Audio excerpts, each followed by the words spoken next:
All right, everyone. Well, it's 1 o'clock and I'm not one to start late. My name is James Besley. I'm a staff attorney with Maryland Realtors. My office is down in Annapolis. I work from home 2 days a week, and today was one of my days in Baltimore, so it was really easy for me to come up here to Towson to speak with all of you about updates for this year, 2022, to our statewide forms. And then let me just turn my microphone on. Yep. That they were so kind to set up for me. All right, can everyone hear me a little bit better? Yeah. Great. All right.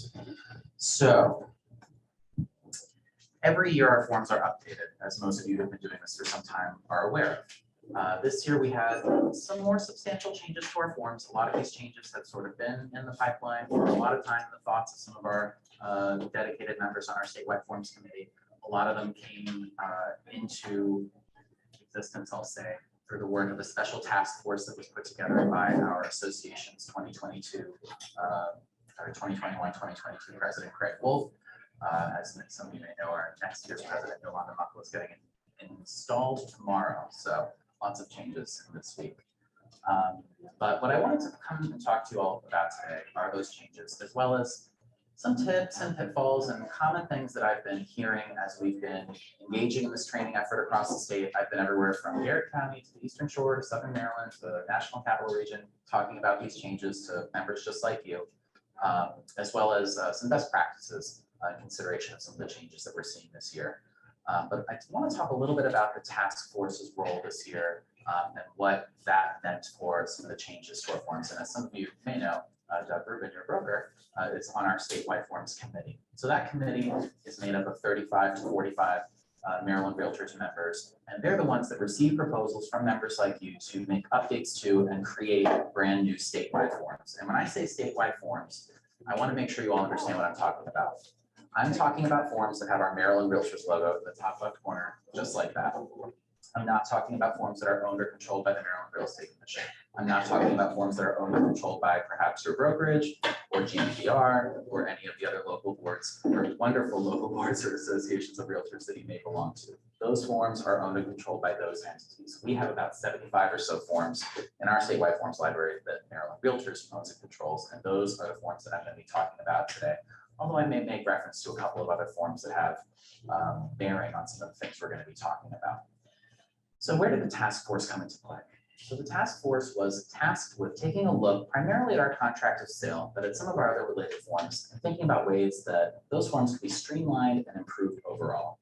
Thinking about ways that provisions within the contract of sale are organized, ways that inspections are conducted, the as-isness, if you will, of our contract of sale, as well as, in general, the property inspections process. So I just wanted to flesh that out a little bit for you. And the task force was made up of about 12 realtor members, as well as myself and our Director of Legal Affairs, Kathleen D'Artes, assisted the task force. And their work took place over the course of about 8 to 10 months, culminating in, I would say, June, after which the statewide forms committee was able to consider all of their recommended changes, push that up to the executive committee of the association, and then I had about 6 weeks to take all of those ingredients and distill them down to what we are going to be looking at today. So I've been very busy.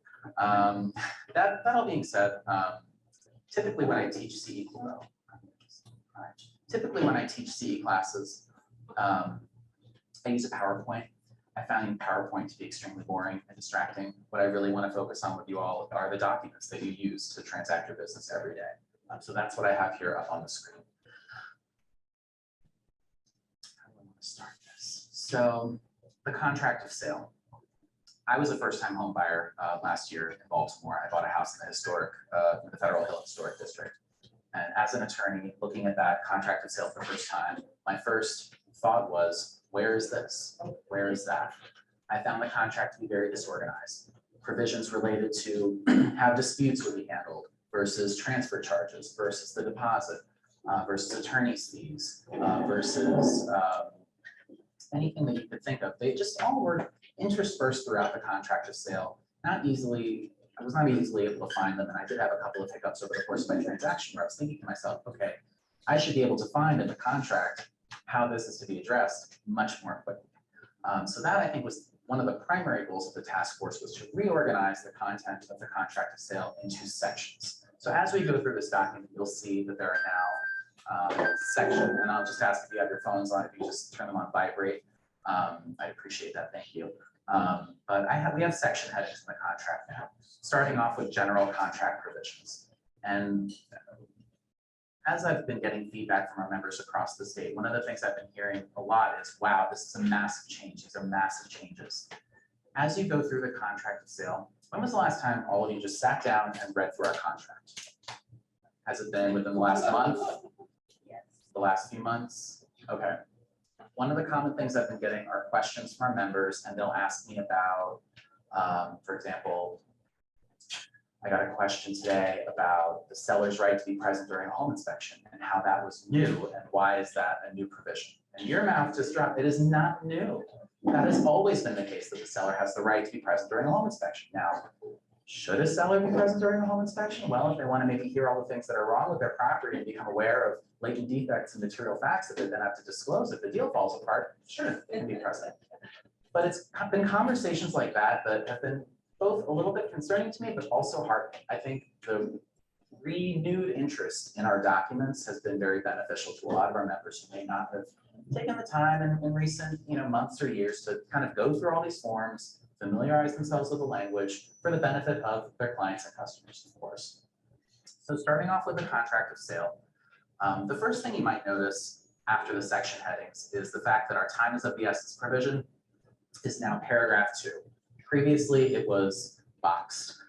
There is no legal significance to a box. I don't know why that was boxed. It is very much a part of the contract. It's a provision of the contract. And so I think for the sake of clarity and streamlining, they wanted to incorporate that as paragraph 2. But as you go through the first page, you'll see that the vast majority of the material terms to the contract, things that absolutely have to be stated in the contract, are now on page 1. You have the date of the offer, the times of the essence provision, who's the seller, who's the buyer, where's the property, the purchase price, payment terms, dealing with an earnest money deposit. Now let's talk about earnest money deposits, all right? That is one of the most common things that I hear about on our legal hotline. How many of you call the Maryland Realtors legal hotline? I'm not seeing a lot of hands. Okay, so that is a member benefit that's available to all of you. If you go to mdrealtor.org to our legal tab, drop down legal hotline. We're available on the phones Mondays, Wednesdays, Fridays from 10 to 12 and 2 to 4, as well as available for electronic questions. So you can type out your question, send it along to us, and we'll get back to you 1 to 2 business days. That's a great resource available to all of you as a member benefit. I highly encourage you to reach out to us. But one of the most common questions I get on the legal hotline have to do with EMDs. Most commonly, EMDs that are held by escrow agents. Escrow agents in our business tend to be title companies. It's become much more common for title companies to hold earnest money deposits. The question usually starts out something like this, one of 2 ways. One, well, it was said that the earnest money was going to be deposited with a title company. We're now 3 weeks into the transaction. We have a dispute, and I called the title company to find out if the EMD had been deposited, and it wasn't deposited. Well, my response in my head usually is, well, why are you waiting 3 weeks to call the title company to follow up on the EMD? That should be done the day that it's due or the day after it's due, pursuant to now paragraph 8. One issue. Issue number 2, well, the EMD is being held by the title company, and now we have a dispute. What happens? Alarm bells are going off in my head, because if an EMD is going to be held by a title company, what do you need? Louder. Escrow agreement. You must have an escrow agreement. The escrow agreement is an agreement between the buyer, the seller, and the escrow agent that sets forth the provisions by which the title company is going to maintain the money as well as address any disputes. What holds real estate brokers to certain rules regarding maintaining earnest money deposits and settling disputes? Does anyone know? Doug should know. The Maryland Real Estate Brokers Act. Yes, that's all set forth in the Brokers Act. So all Maryland real estate brokers are subject to certain provisions pertaining to how disputes are going to be settled. So think that 30-day letter that might be sent, or depositing earnest money deposit funds with the court by way of an action for interpleader, which essentially says, all right, I'm a Maryland real estate broker, buyer and seller can't settle their dispute as to the earnest money deposit. Circuit Court for Baltimore County, you guys are going to handle this now. We're going to transmit those funds to you, and you are going to settle this dispute. There is nothing like that for escrow agents. There is nothing like that for title companies. All of those provisions are set forth in that escrow agreement.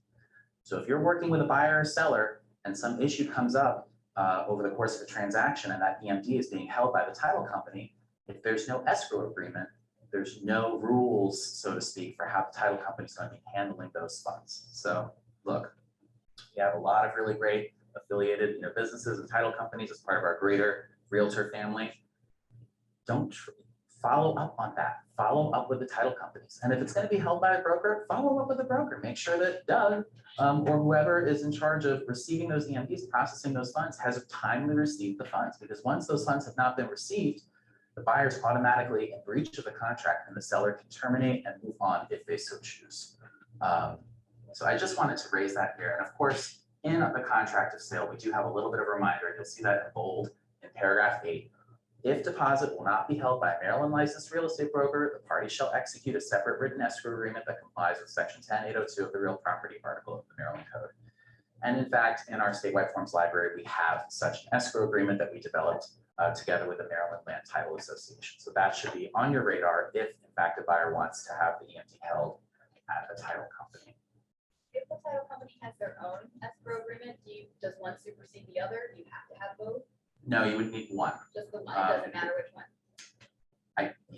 You need to have an escrow agreement. I can't speak to the content of a title company's own escrow agreement. I can only speak to what we have in ours. And what I'll say about our escrow agreement is that those dispute resolution provisions that I've been kind of talking about over and over, they mirror those of the Maryland Real Estate Brokers Act. So that's one benefit I see to our escrow agreement. Any other questions at this point? Okay. Kind of hard. I'm in a hybrid format here, a little bit difficult to keep track of chat, but oh, we're on the chat. Excellent. Thanks, Melissa. All right. And you'll see here at the bottom of page 1, of course, we have settlement date and shifting forward to addenda and disclosures, paragraph 11. Some new updates here as well. I first want to talk about the tenant occupied addendum, which is down here. I'm just going to highlight it here at the bottom. Interestingly, we have had a tenant occupied addendum in our library for some time now, but that checkbox was not in the addenda disclosures paragraph. It now is. Who knows what that addendum should be used for? Anyone? Exactly. If you are listing a property that is tenant occupied, time and time again, I see that addendum not used for properties that are listed that are tenant occupied. That addendum is so important to use because it puts prospective buyers on notice of the fact that the property is tenant occupied and what are the material terms of that tenant's lease or tenancy. What are they paying? How long is their lease term? Are they month to month? Those things are really important to know because simply by way of transferring or selling a property, that does not automatically say to the tenant, oh, you got to get out now.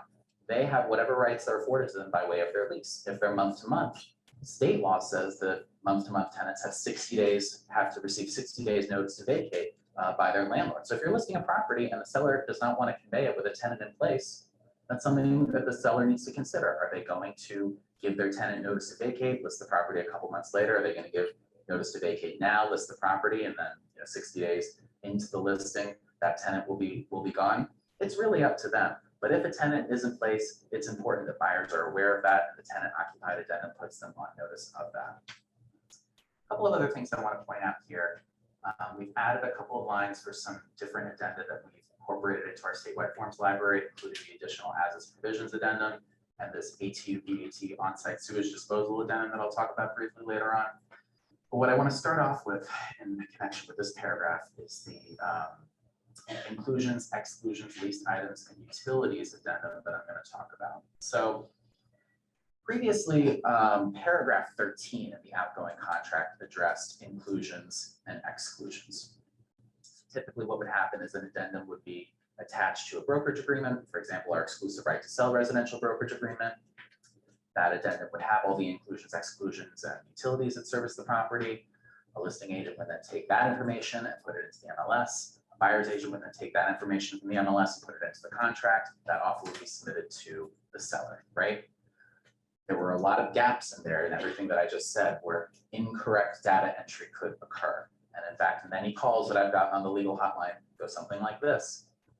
Well, the seller didn't mean to convey the fridge, but in the MLS it said the fridge was included, and in fact it was stated that way in the contract. Well, congratulations, the seller is not keeping their fridge because it is now in the contract of sale, even though they may not have intended to convey the fridge. So in order to avoid sort of that like game of telephone between conveying the information related to inclusions, exclusions, utilities, and also leased items, we've created this one-stop shop form. So this form is meant to be used at the time you list the property. It has all of the things that the seller is planning to include or exclude, any leased items that are to be included, and all the utilities that service the property. This form should then ideally be uploaded to Bright, where the buyer's agent can take it and make it part of their offer. So it can be added as an addendum to the contract of sale. This way, it's exactly the information that the seller is trying to convey. Now, certainly there are items that may be negotiable or a buyer may want to negotiate, and that can happen right here on this form. But I think the critical point here is sellers were having issues with, and buyers, with information not being conveyed clearly and consistently through the course of the transaction, from document to MLS and back to document. And this form is designed to alleviate some of that difficulty. Any questions about this form? Okay. So back to our contract of sale. I'm going to point out a few things as we go through, but I want to reemphasize that a lot of the content of the contract of sale has been developed over many years with a lot of resources put into it, with the input of a lot of our members and attorneys and folks that are very well versed in creating residential contracts of sale. And we didn't go through every paragraph and rewrite everything. We did not reinvent the wheel. That would have taken a long time, a lot longer than 10 months, because a lot of what's been in our contract of sale has worked well for so long. So you may see very familiar paragraphs throughout the contract of sale, and that's because they're pretty much exactly the same. They may now just be in a different place in a different location. Previously, we had two separate paragraphs in the contract of sale that discussed electronic signatures and conducting the transaction electronically. That paragraph was just consolidated and condensed into one paragraph, and it's now in section 1. Again, similarly, the entire agreement paragraph, computation of days, seller responsibility, all of these paragraphs have pretty much remained the same. They're just now in a different place. Moving to section 2, we now have everything related to payment of the purchase price in one section, specifically how the buyer is going to finance the property, the financing application and commitment paragraph, and the buyer responsibility paragraph, as well as sales settlement of or lease or of other real estate. But again, these provisions have not changed. They are just in a different place.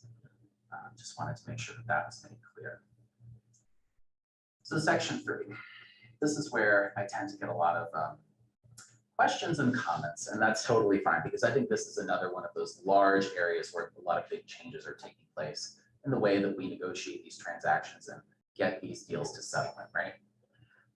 So you'll see in the very first paragraph, inclusions, exclusions. You'll need to make sure that you're including that disclosure of inclusions, exclusions, leased items, and utilities addendum to the contracts of sale, because that inclusions, exclusion paragraph is not in the body of the contract anymore. Something to note here.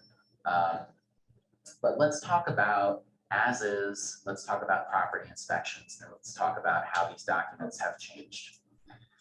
So an as is transaction, really what an as is transaction is a seller representing to buyers out there, I'm conveying this property as is. I'm not in a position to make any repairs. I'm not in a position to offer really any credits. This is an as is sale. That is a seller's representation. Back about 12, 13 years ago, Maryland Realtors created the as-is addendum. And the spirit of that addendum was just that. It was meant to put buyers on notice and allow the parties to agree that a property was to be conveyed as is. There was no contractual framework within that document for the parties to agree to repairs or inspections or anything like that. What the as-is addendum provided for was really two main options. One, to proceed as is with no inspections and no right to terminate. That was subparagraph A, and then subparagraph B, as is with inspections and the right to terminate. You had to conduct an inspection in order to exercise that right to terminate, all within that one agreed upon time frame, 7 days, 14 days, whatever it was. And that all seems fine on its face. But one thing that's come up over the last couple of years in the frenzied market conditions we've had are as is transactions. And when I say as is transaction in the context of this little bit of my presentation, I mean a transaction with the as is addendum attached to it. So let's say buyer submits their offer with the as is addendum, seller accepts, inspections are conducted, listing agent gets a call from buyer's agent. So buyer's going to terminate unless you repair X, Y, and Z. Or buyer's going to terminate unless you provide a $5,000 credit. Or here's a property inspections notice. And in fact, that property inspections notice is not meant to be used with an as-is addendum. It's not designed or intended to be used with an as-is addendum. It's only designed to be used with a property inspections addendum. So a lot of misuse of the as-is addendum based on the context and the intent of that document. Transactions that were designed to be as-is, meant to be as-is, were not, in fact, as-is.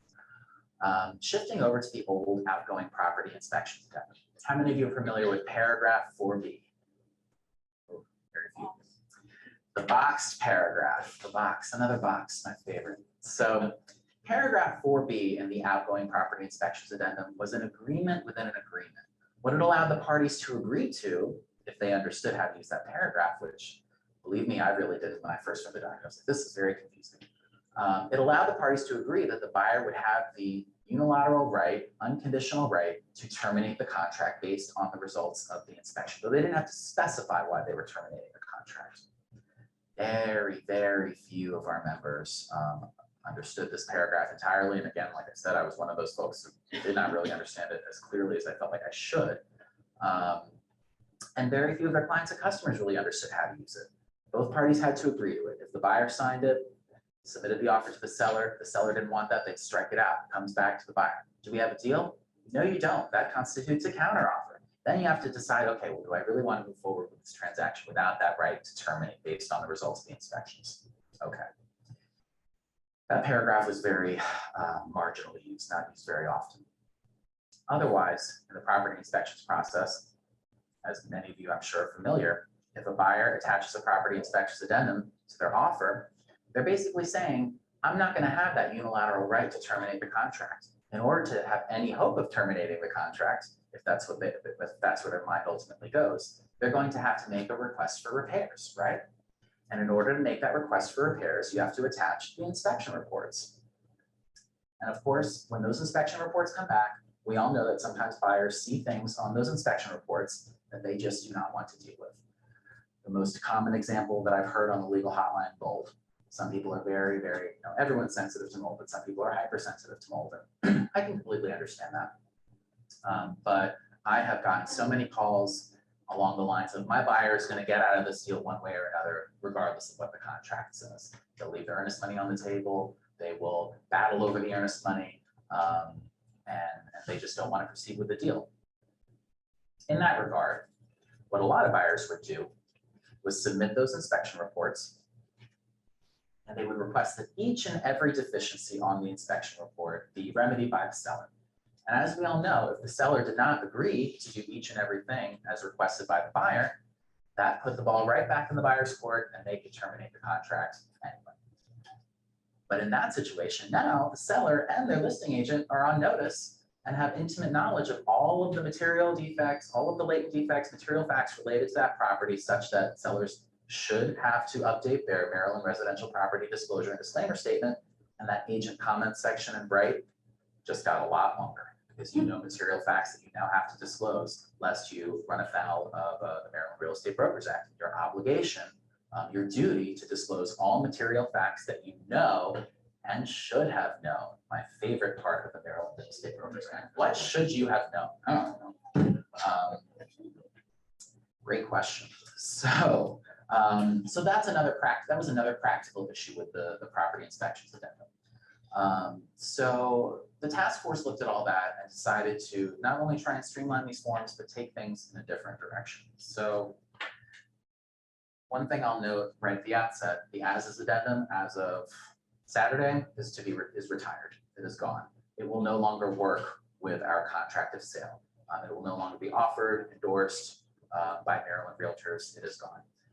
What we now have is the property inspections addendum. So another practical implication of property inspections previously, as you all remember, our current property inspections addendum has the separate subparagraphs for each inspection, right? And each subparagraph has a different time frame for conducting that inspection. Very confusing, because if you have different time frames for each inspection, suddenly you are juggling a bunch of different time frames, sending multiple property inspections notices, Trying to make sure that you're not missing a deadline for one inspection versus another. When all over the course of the transaction, over the course of the inspection period, really the operative deadline, the deadline that counts, it's the longest deadline, right? You're not going to be done with inspections until that last inspection that's going to take perhaps the longest amount of time is done, right? So what the task force and the statewide forms committee decided to do was take all of those deadlines and create one deadline. So now there is one number of days right here in paragraph 1. That's the deadline by which all inspections are to be completed. And one of two options is to be selected. And you'll see all of those inspections are listed here. One thing I'll note now is in regards to wood destroying insects. Those of you who have worked with VA buyers in the past or have been engaged in VA transactions, the guidance prior to June 15, 2022 was that VA buyers could not pay for those inspections or those repairs in connection with wood destroying insects. On June 15, 2022, the VA decided out of absolutely nowhere to change their policy, which I think a lot of our members have been happy about, because the policy is now that VA buyers may pay for those inspections, they may pay for those repairs. In connection with wood destroying insects regarding our contract, we used to have provisions within our contract of sale. That's another area where I've gotten calls.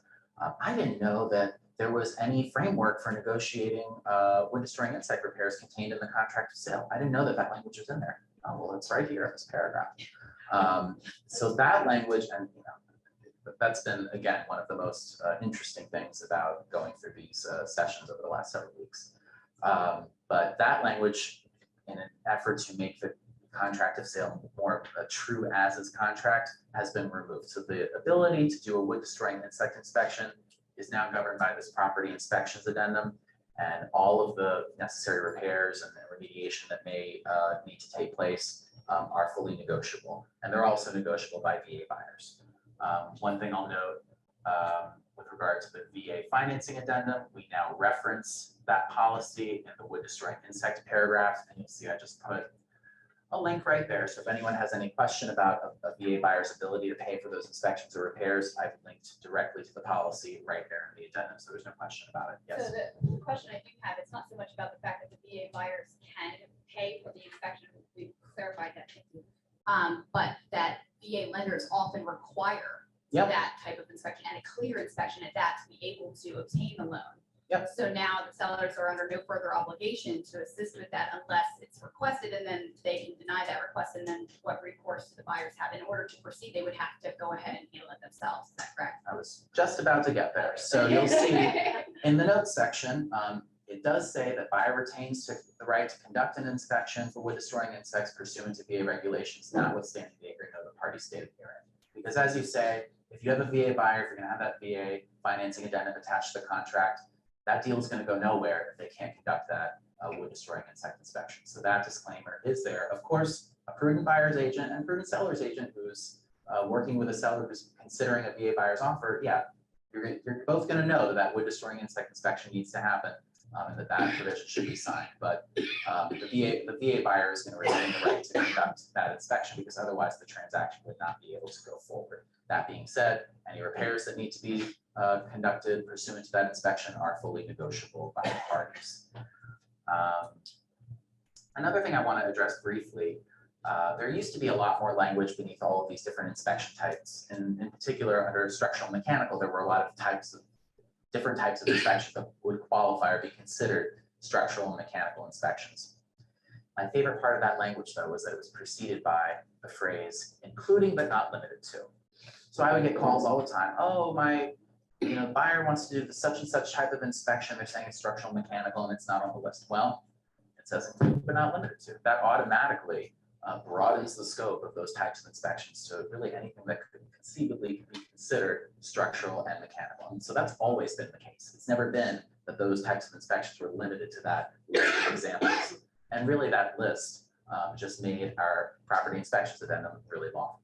So the statewide forms committee and the task force decided to streamline that and leave us here with this this list of the different types of inspections. We still have an additional inspections line.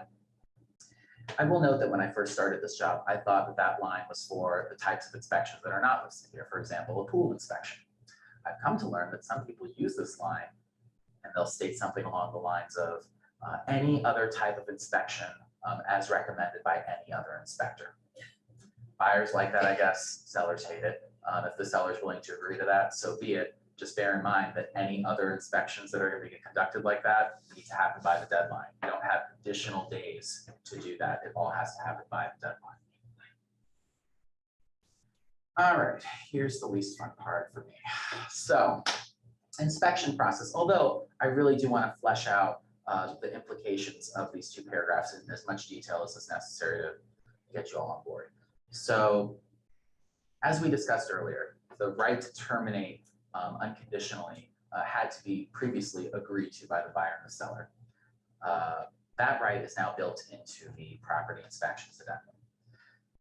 I've gotten a lot of questions. Well, paragraph B1 here. Why couldn't a seller just strike it out? Well, okay. I can't control you striking that out. That being said, bear in mind the situation that I described earlier. Buyer gets inspection reports back. They're not happy with the condition of the property. There's nothing that a seller can do to remedy those issues. This paragraph has been struck out, so buyer has no choice but to send all of those property inspection reports to the seller and say, hey, you have to repair all of this. Seller says, I'm not spending $40,000 to repair all of these things. I'm terminating the contract. Or, I'm just not going to do it. I'm going to send this back to the buyer and say, forget it. Buyer terminates the contract anyway. Seller now is on notice of all of these things. They're on notice of the mold. They're on notice of the crack in the foundation. They're on notice of the structural issues with the house. And they're right back to where they started. They don't have a contract. They have all this information. They now need to disclose it. They need to update that residential property disclosure and disclaimer statement. So that's the risk you're taking if that paragraph is struck out. If a buyer's going to get out, if a buyer wants to get out based on inspections, chances are they're going to get out. And feedback I've been getting, positive feedback I've been getting from a lot of agents is, if the buyer wants out, just let them out. But the majority of transactions, of course, buyers want these houses. So they want to negotiate the ability to have sellers conduct repairs or offer seller credits. And that has largely stayed the same in here, except for we've built in some additional flexibility into the property inspections notice, which I'll show you in just a second. One more thing about these first top two paragraphs at the top of this page. The right to terminate or the right to negotiate need to be exercised by that deadline. We're operating under that one deadline at the outset, right? So if a buyer decides to terminate the contract by the deadline, once they terminate, they're done. Contract is dead, right? If they decide to negotiate, for example, by sending that written request for repairs using a property inspections notice, they cannot afterwards change their mind and say, oh, we're still before the deadline, we're going to terminate the contract. No, once you send that written request for repairs, you're now following that track, that timeline for negotiating repairs. And that negotiation framework is set forth in this next paragraph. It's going to look familiar to a lot of you. Within 5 days after buyer delivers that written request, seller will notify the buyer if they're going to do all, some, or none of the requests. Of course, if the seller agrees to do everything, you're done, right? You then move on. Seller does the repairs, move towards settlement. If a seller's not going to do everything, the buyer previously had basically a couple of options. They could accept the seller's response, they're not going to do anything, they're going to do some of the things, or they could walk away, and that was pretty much it. Some agents would try and negotiate something different outside of that framework, but a lot of them are not comfortable with doing that because it's not what the forms were designed for.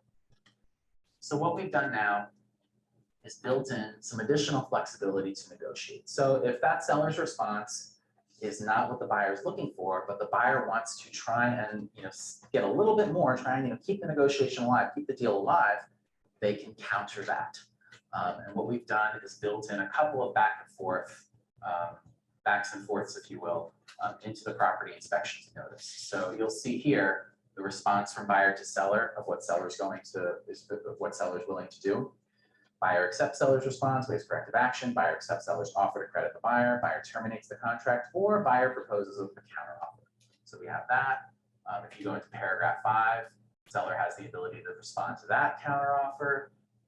And then we, of course, had to end it somewhere because in theory, this could go back and forth indefinitely. But we have one final area for a buyer to respond in paragraph 6. Yes. So we have a question on the chat from Allison. She Sure. said Hi, Allison. her question is about the VA pest inspection. Sure. She said, since the change, is there a place where it's stated whether the buyer or seller should pay for the inspection? That is negotiable. And honestly, I don't see, because of that change, I don't see sellers paying for those inspections anymore, to be quite frank with you.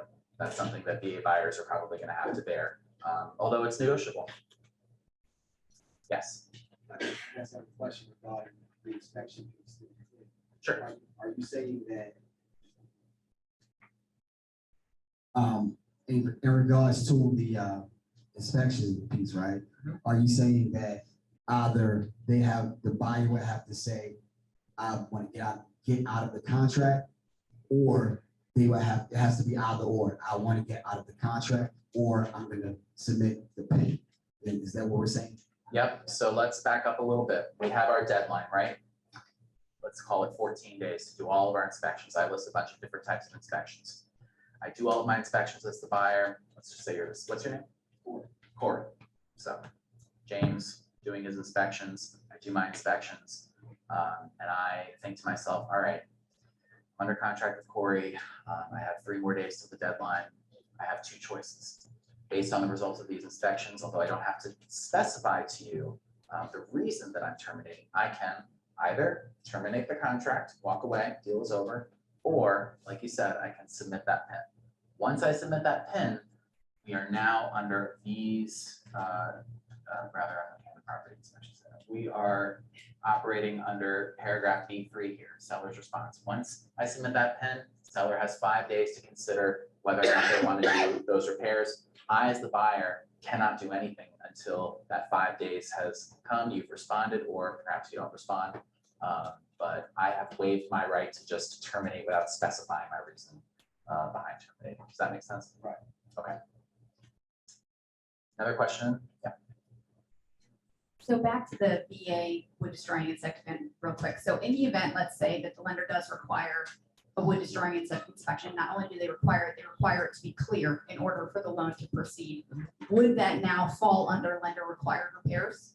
If we allot an amount and the lender required repairs and we say, hey, you have $1,000 here and the treatment's gonna cost $450, that falls under that. Yep, absolutely. Lender required repairs could totally conceivably include wood destroying insect repairs. Yeah. So Brianna on chat said, just to clarify, if live wood destroying insects are found in the property, are sellers no longer required by the contract? That's correct. Okay. Yep. Anyone else? 2 questions. Well, first to the VA piece. There's a VA financing addendum. Yep. And so is that stuff removed, the wood destroying insect piece removed from that? Or because I know that in the VA financing addendum and who pays for the wood destroying insects, for example, I thought that the VA financing addendum had previously said that the seller has to pay for that. So really, all the VA financing addendum said was that in all transactions involving VA financing, all fences and outbuildings would be included in the inspection and certification. However, all of the provisions pertaining to how those repairs would be paid for were contained in the contract of sale. Those provisions in the contract of sale have been deleted. They've been taken out in an effort to bring the contract more towards a true as-is contract. What the VA has now said quite recently is that those inspections and repairs, the cost of which can be fully negotiated by the parties. So what we did with the VA financing addendum was make just a small tweak to bring that regulatory update, that policy update to the attention of consumers, because of course the messaging in our business community has been, of course, VA buyers cannot pay. VA buyers cannot pay. They can't. I have 2 other questions. One, so what we had previously seen, especially this past spring, was the as-is addendum with the right to terminate. Inspect and terminate. Yep. And see a lot of folks do is kind of use that as a ruse to still ask for repairs. As I described earlier, yes. And so, but what we would get from time to time is with the contract being what it has been, was a buyer's agent would send over 2 documents at the same time.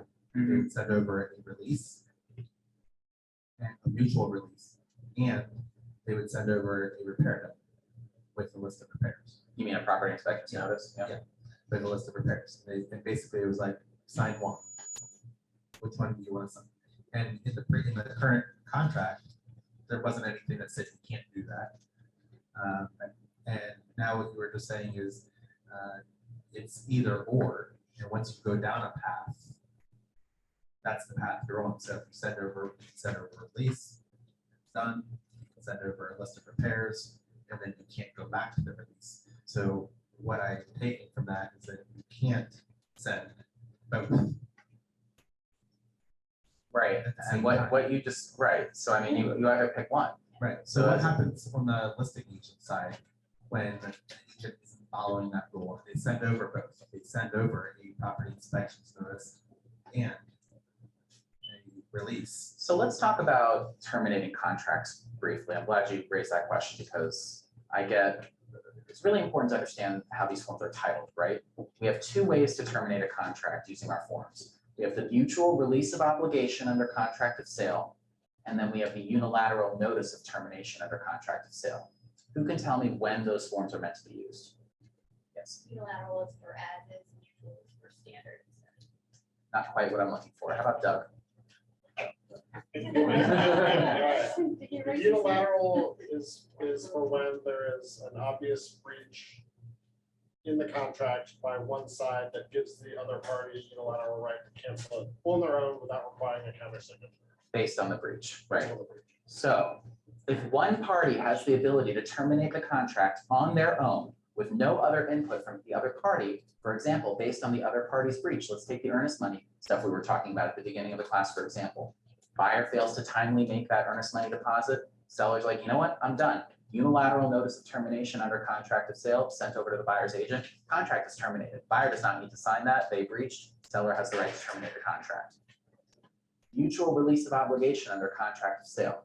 That's meant to be used when the parties come to an agreement amongst themselves that, you know what, this deal is not, the universe did not want this to happen. We are not going to hold each other to the contractual requirements that we've agreed to. We are both going to walk away from the contract.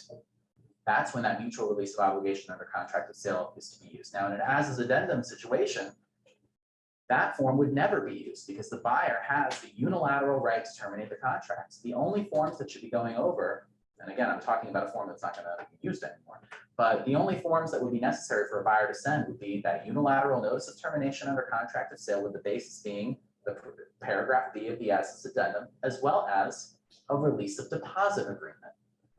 I don't like the word release when we're talking about unilateral notice because it is just that. It is a notice. You've been notified. But then the release of deposit agreement, that is separate and apart from the contract of sale in the sense that a contract can be terminated, but a dispute over an earnest money deposit may persist beyond the termination of a contract.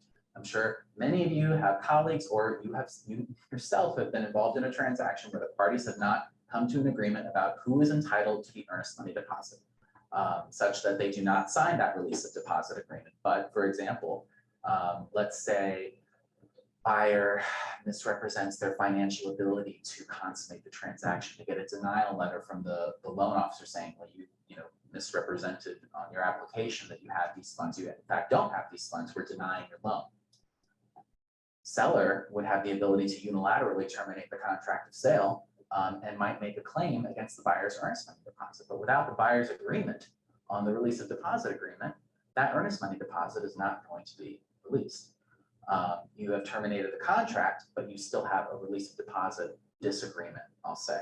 So circling back to your question, when we're using this new property inspections addendum, the buyer, once they have conducted their inspections within the time frame of the deadline, they have 2 choices. They can either send a unilateral notice of termination to the listing agent, thereby terminating the contract, they're done, or a property inspections notice. If they send both, well, that is incorrect.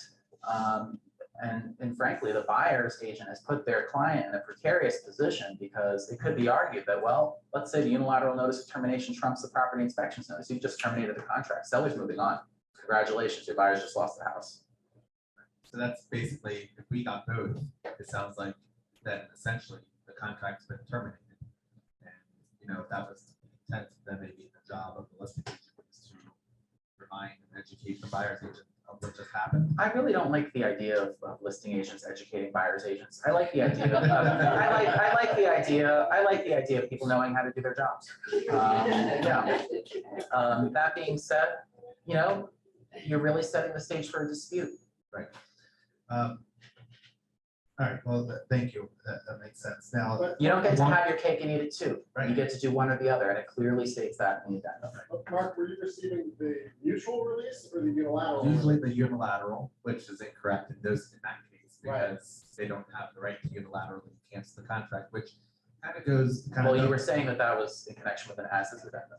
As is with the right to Terminate. Yes, So buyer, correct. so it would be Correct, yes, unilateral, yes. yes.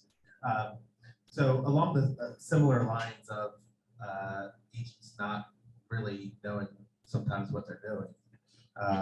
Sometimes. Very nice. A common issue that we come across in the property inspections addendum or that phase is we'll get a list of repairs. Say someone's got a structural, mechanical inspection contingency.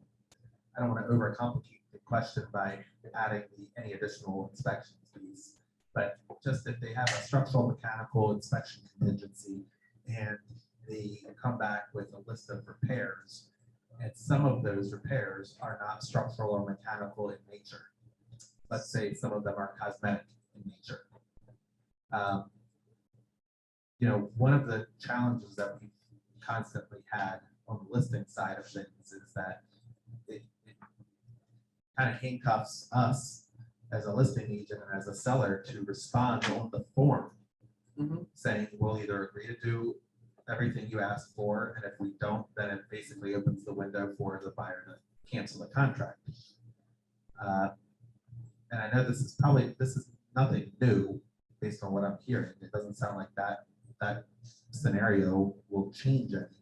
But while we have you here, I figured it would be a good opportunity to at least ask the question of yourself.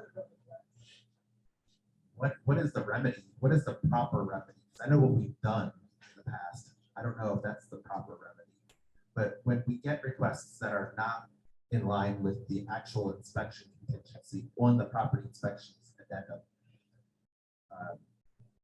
how do we work through that? Well, let's stick with your example of cosmetic repairs being requested in connection with an inspection, right? It says in paragraph 1, and it has said previously, 1A, the inspections are not for the purpose of making items of a routine maintenance and or cosmetic nature the subject of further negotiations between buyer and seller. But as you say, you're setting yourself up for a dispute because the buyer has requested things of a cosmetic nature. And the seller is putting himself in a position where, well, perhaps if I don't agree to repair these cosmetic things, well, does the buyer have the ability to terminate a contract? Of course, we don't lay out a list of things that qualify as things of cosmetic nature, but I'm thinking about scratched walls, scuffed floors, minor scratches or dents on stainless steel appliances, things of that nature. If I can give you a perfect Give me more example. examples, sure. I'll give you an example that comes up a lot. Furnace is old. Replace the furnace. Yeah. The future condition and performance of systems and components are not warranted by the seller and are not considered a part of this addendum. So look, if the furnace is old and it's operational, the furnace is old and operational. It's not broken. It doesn't require repair. It doesn't require anything. I bought a house with an 18-year-old furnace and a 25-year-old heat pump. They both worked when I bought the house, and they still work.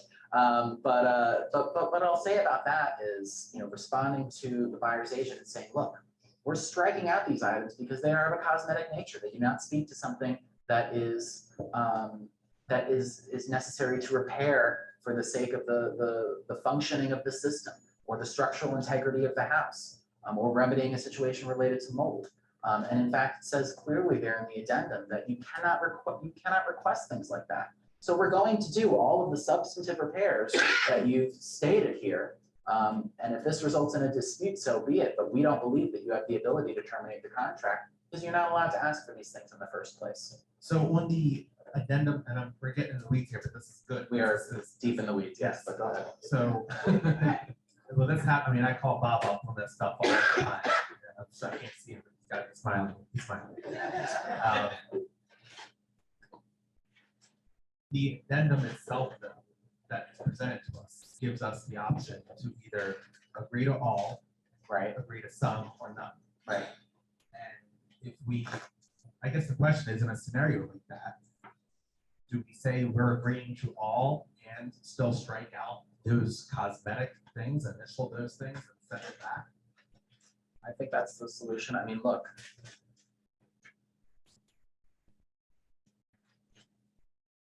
If the language said we agree to all except cosmetic requests, I mean, the whole purpose of the language in the addendum is that buyers shouldn't be making the cosmetic requests. So we're almost contradicting ourselves by having that language in the seller's response, because the whole point is for the buyer not to be doing that. And, you know, I'm trying, you know, on the spot in the weeds in the forest here, I'm trying to think of a situation where there could be a dispute over the cosmetic nature of a repair. For example, if all of the tiles in a bathroom tub surround are smashed or broken, I mean, you know, I feel like that could speak to perhaps a water damage issue that needs to be remedied.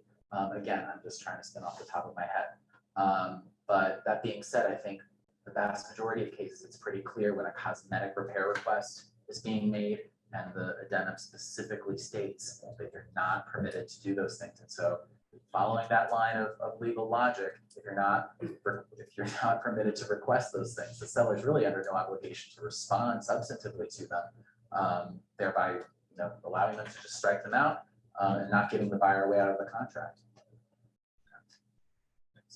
Sounds like a webinar. We have a few questions online. Oh, great. Okay, so the first question is, just to confirm, the buyer agent no longer has to submit the property inspection report with the PIN? No, you have to. Yes, you have to submit the report, because otherwise, what is the basis for requesting those repairs? There has to be a report. You don't have to submit the report if you are unilaterally terminating the contract. If you're not going to request repairs and you just want to move on, you want to get out, the buyer wants to get out, you obviously don't need to submit the inspection reports with your unilateral notice of termination. Two more questions. Sure. So Tia says she wants to be clear, if the buyer sends back the property inspections addendum and the buyer and seller can't agree to the repairs, then what's the next step? How is that contract terminated? And would that be using the unilateral form if one party wants to just terminate the agreement? So let's take a deeper dive into the property inspections notice. So you'll see that notice initially from the buyer to the seller. They are, on the one hand, maybe they haven't found any unsatisfactory conditions. They're not requesting corrective action. Doubt it. So paragraph B, buyer has attached a copy of the entire inspection, but the instructions are right here. So make sure you're reading this one. Buyer has attached a copy of the inspection report, requests the following list of unsatisfactory conditions repaired. If you need additional pages, you can add additional pages. Buyer signs off, that's with the seller. They have 5 days. Over the course of that 5 days, response from seller to buyer. They can either agree to complete that corrective action as specified by the buyer. They're not going to do anything, or they can agree to do some, or they can agree to credit the buyer a certain amount of cash money. Now, previously, the buyer had only a couple of choices at that point. They could terminate the contract, or they could accept what the seller was willing to offer. But now there's a little bit more negotiation framework built in there. One thing I will say is if the buyer wants to terminate the contract here, you don't need the unilateral notice of termination in this instance. You check that box, you send it over, you're done. What you do need the unilateral notice for is if you are not going to send that PIN at all, the buyer has said, you know what, I've done my inspections, I don't want to move forward, I'm done, let's terminate, let's get out of here. This paragraph, subparagraph B1 of the property inspections addendum specifically states, deliver a unilateral notice of termination under contract of sale at that stage. But that is way before what we're talking about here. This would not have happened at all. I might not be seeing that correctly, but it appears to me you're saying that now the buyers and sellers have 2 times that they can negotiate. There's some additional negotiation framework. So does that change the timeline? Is Yes. it still, we always do So- 7 days, 5 days, 2 days? Is So, that still? yeah, so those back and forths at the end there, 2 days. So you got 2 days to submit a counteroffer, consider it, and then make a decision. So is it 2 days and then 2 days? So give me, so 7 days, I have the inspections, I've got the reports, I've sent everything to you, I've made my Right. request. So the 7th, let's just, not to cut you off, that day, that number of days could be any number of Right, days. it's whatever, negotiable. X Sure. number of days, I've given you everything that I'm supposed to give you. Yep. Now the seller has 5 days to Correct. respond. Correct. On day 5, seller responds. What is the timeline after that? Buyer has 2 days. To, Respond to the seller, say, I accept whatever you're going to give so me, same as it was before. same as it was Okay, before. thank you. And then further negotiations follow that 2-day time frame. We're not trying to give. Okay, wait, no, come back then. So there doesn't end at the 2 days. So if this- It could end there. It could end there, It could end there. or But it if could it does continue. not end there, 2 there's days, an additional 2 days. correct. And the seller has 2 days then from the Correct. counter request. 2 more days after that. 2 So days. X number of days, 5 days, we're still not in agreement. 2 days, we're still not in agreement. 2 days, we're still not in agreement. 2 days? At that point, one party or the other party has the ability to terminate the contract. So if they're not going to agree as to what's going to be done, the fallback is terminating the contract. But the 2 days goes on and on? It could. The property inspections notice only has so many spaces for that to continue. In an ideal world, these negotiations are happening between the agents and we're not going on infinitely, 2 days, 2 days, 2 days. And certainly it might be that the seller, bear in mind, buyer may make a counteroffer to the seller. Seller could terminate the contract and say, you know what, I'm tired of negotiating with this buyer. I'm just gonna move on to the next buyer. They're done. So proceed with caution. Yes. I guess really the only changes that's been made, if I'm understanding, really the only changes has been made is one, the ability to just can't terminate the contract before you even send over the pen. Mhm. And I'm assuming, because everything else, we could have, same thing, we could have negotiated back and forth Right. prior to. Right. So I guess the other thing that's been added is the seller also has the ability to terminate if they don't want to continue negotiation. Right, so previously, let's just walk back a little bit. So once the seller responded to the buyer's repair requests, again, we're assuming the seller's not going to do everything the buyer has requested, right? Previously, the buyer only had a couple of options. Now, if the buyer wants to, they can submit a further counteroffer to the seller, which the seller has 2 days to consider. That being said, the buyer should be aware, and it's stated in the property inspections notice, the seller has the ability to, in response to that further counteroffer, just say, you know what, I'm done, I'm terminating the contract. Okay. Whereas previously, that was it. Once the seller had responded, the buyer could either just take what they were willing to offer or terminate the contract. There was no framework, if you will, for further negotiations at all. So it's giving the seller a little more power where it was the other way where the buyer had all of the power. It could be interpreted that way. Okay. Any other online questions? Okay, so this question's from Derek. He said regarding as is, in the process of listing a property that was used as a rental, the seller said he never lived in the property and wanted to list it as is. If a buyer makes an offer with inspection for his or her own purpose and for other reasons, send the report to the seller with some material defects. Does that mean the seller now knows and should update the property disclosure if the buyer walks away? So for properties being, well, previously, there was no way to prohibit a buyer from sending those inspection reports. There is nothing to compel them against doing that. If I were in that seller's shoes, I'd probably have the agent in the comments write something to the effect of property is being conveyed as is, seller will make no repairs. If after conducting inspections, buyer is dissatisfied, they send a unilateral notice of termination and move on. We're not going to accept any repair requests or inspection reports.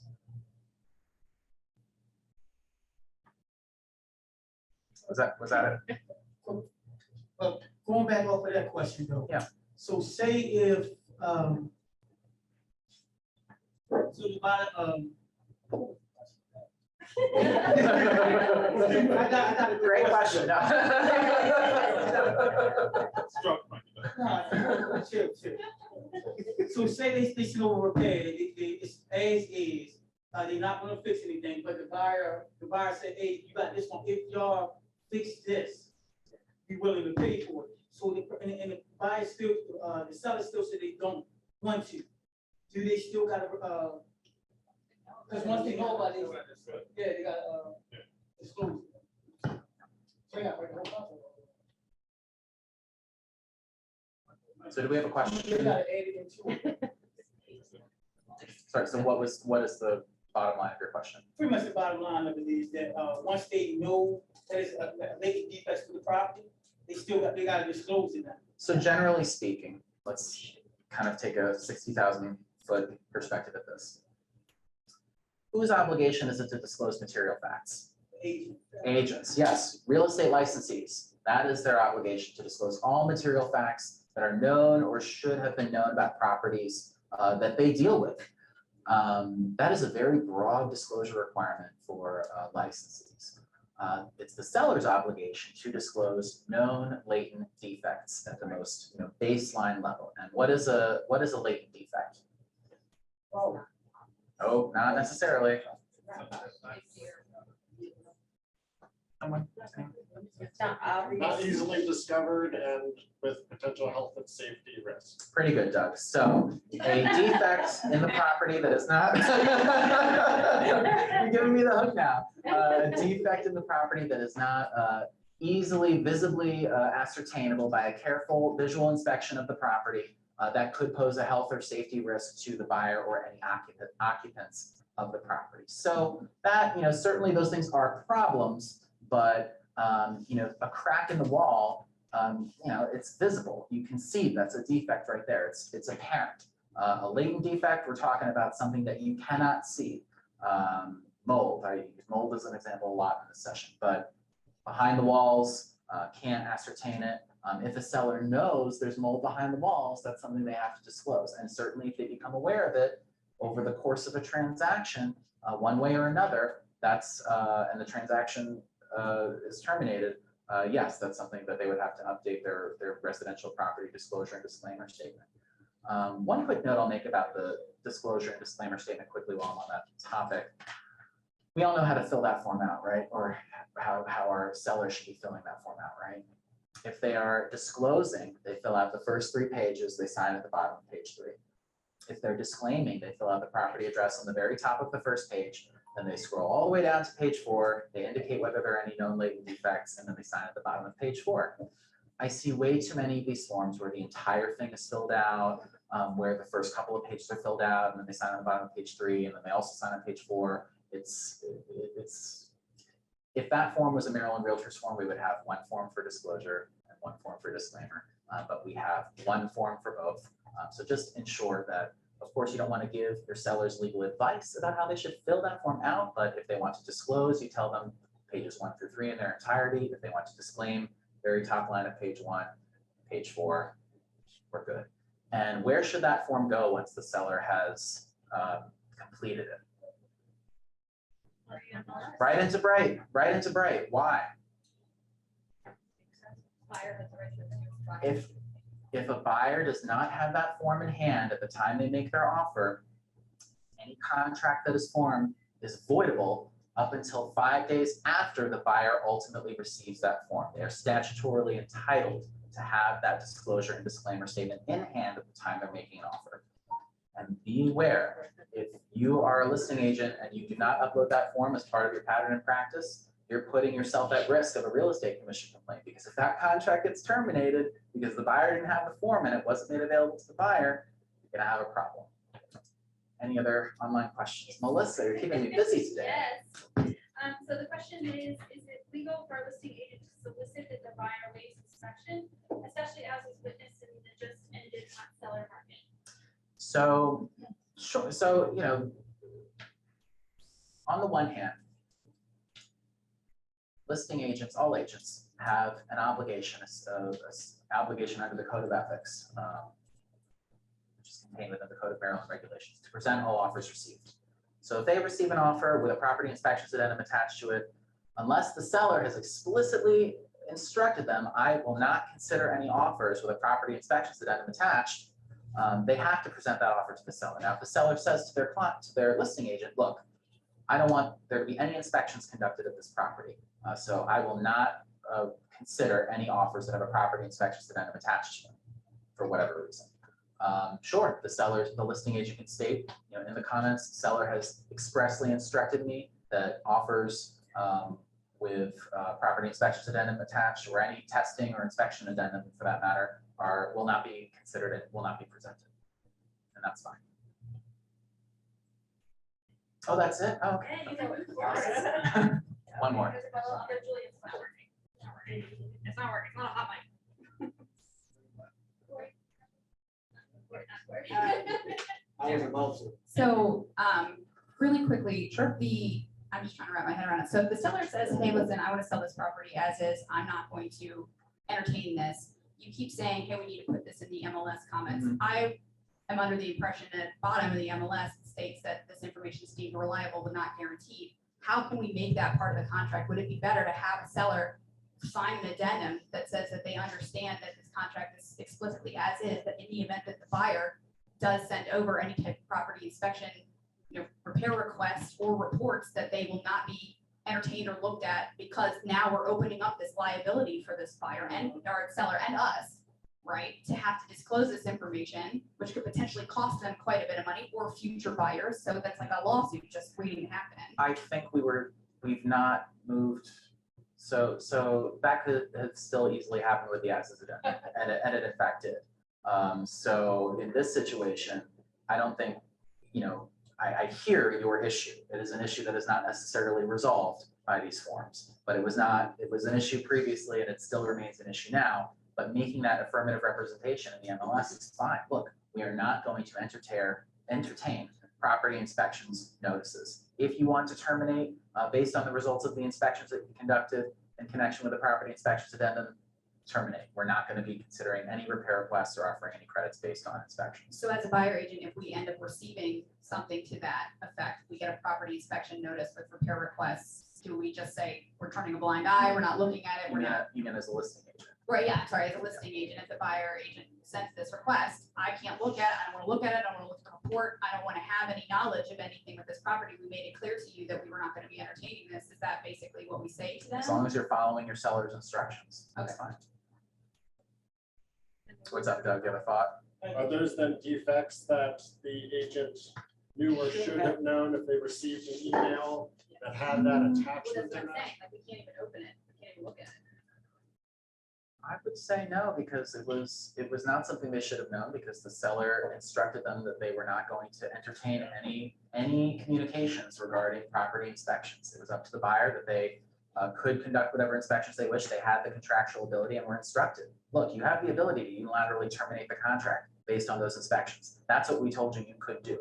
We told you we were not going to entertain any requests for repairs, any requests for seller credits based on those inspection reports. Do not, that's it. I think that's where I would hang my legal hat. I think I'd win. I'm very confident. All right, I think we should move on. So to another form. All right, additional as-is provisions addendum. So don't let your heads explode. This is much simpler, I think, than it looks. So the other aspect of the as-is addendum that is now going to be going away was that it deleted certain property condition provisions from the contract of sale, right? So there remain conditions in the property in the residential contract of sale. For example, that the property be left broom clean, clear of trash and debris, right? So a lot of calls I get on the hotline with the as-is addendum made part of the contract. Buyer's agent calls, says, hey, we just did the walkthrough and there's all this furniture left in the house and the kitchen's filthy, and the listing agent is saying that the seller doesn't have to clean all that stuff out. And I said, well, was there an as-is addendum attached to the contract? She says, yeah.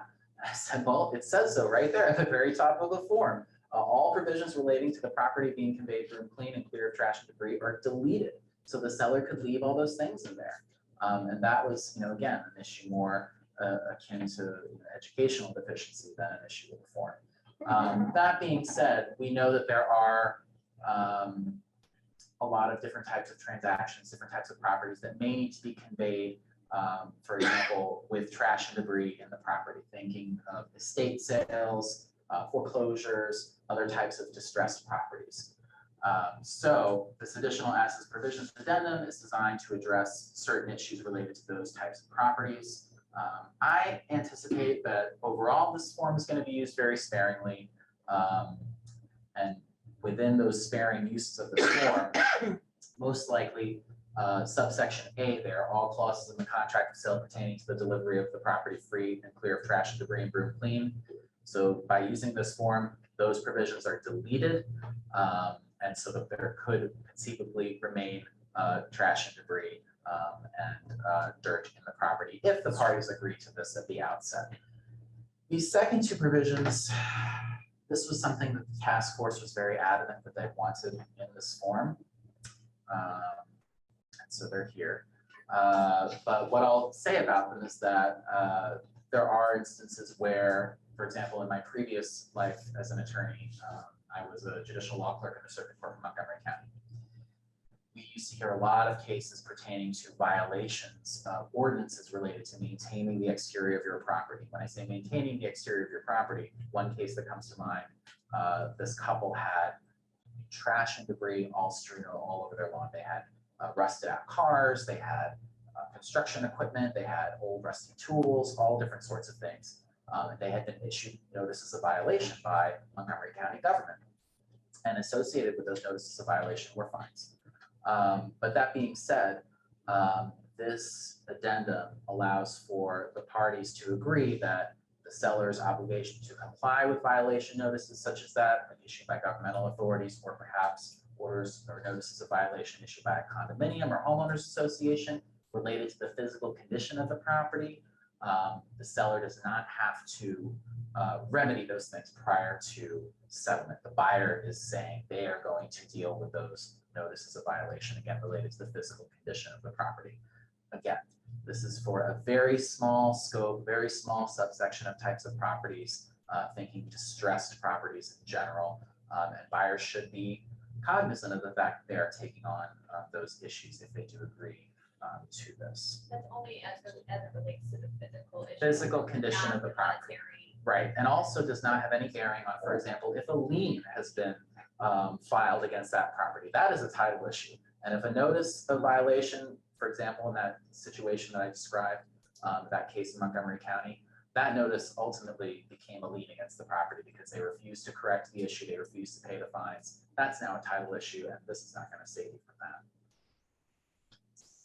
Again, very small scope of transactions I think will be availing themselves of this. I want to circle back to the property, rather to the residential contract of sale. Question. Yes, Allison asked if we include fines. B, all right, so everybody hear me.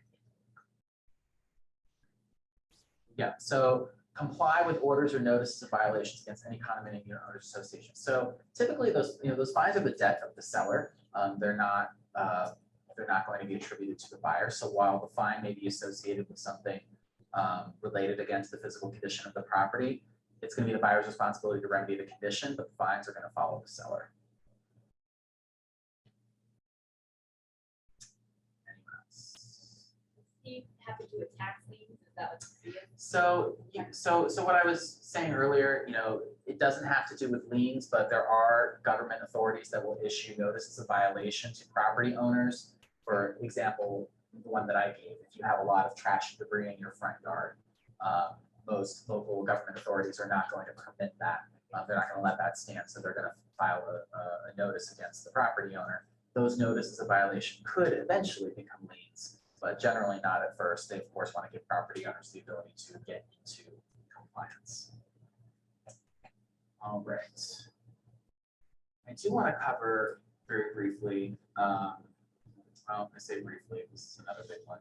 And you'll see one thing that I don't want to skip forward too much, but Sections 4 and 5, we're talking about property-specific disclosures and general disclosures. A lot of the language in these sections is carried over from the outgoing contract of sale. So we're talking about deferred water and sewer assessments, agriculturally assessed property, conservation easements and programs and notices, as well as a notice about that residential property disclosure and disclaimer statement, ground rent. Ground rent is an issue that I guess not here in Baltimore County. There are a few properties subject to ground rent in the county, but mostly they're concentrated in the city. One issue with the ground rent statute, of course, it's required that sellers disclose to buyers the existence of ground rent. How many of you are familiar with the concept of ground rent? Yes. However, the statute does not provide a remedy to a buyer necessarily if the seller fails to disclose that ground rent. And in fact, a seller is not statutorily obligated to redeem that ground rent if they fail to disclose it. That is a statutory issue and not one that we can necessarily address in our forms, but certainly want parties to be aware of the possibility of property being subject to ground rent, lead-based paint. Can I ask a question about that? Yeah. So if you check the box that says the property is being conveyed in fee simple and then ground rent is discovered later, are you saying that there's not an obligation to the seller to sell the property fee simple? There's not a statutory obligation. Well, don't tell anyone, because we should. Would it just be a contractual obligation that you contracted to convey and be simple? I think you're setting yourself up for a dispute there.